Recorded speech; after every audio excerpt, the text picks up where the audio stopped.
یزید نے کیا کیا بدبختیاں کی، اس کے کارنامے کیا ہیں؟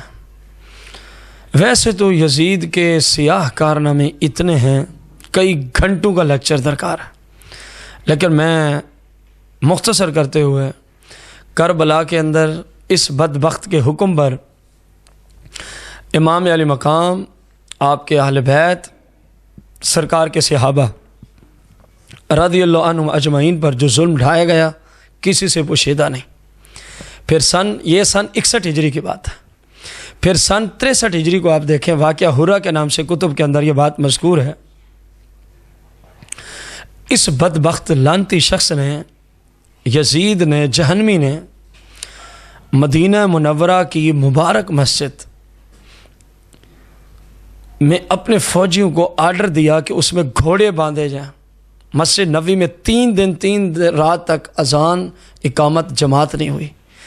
ریاض الجنہ اور مسجد نبوی جیسی عظیم جگہ پر یزیدیوں کے گھوڑے باندھے گئے، وہیں پیشاب اور لید کرتے رہے، اور ہزاروں کی تعداد میں صحابہ کا خون بہایا گیا۔ اور اس بدبخت نے اپنی فوج کے لیے مدینہ منورہ کو 3 دن کے لیے معاذ اللہ حلال کر دیا تھا۔ اس کا مطلب یہ ہے کہ تم زنا کرو تمہارے لیے حلال ہے، تم قتل کرو تمہارے لیے حلال ہے۔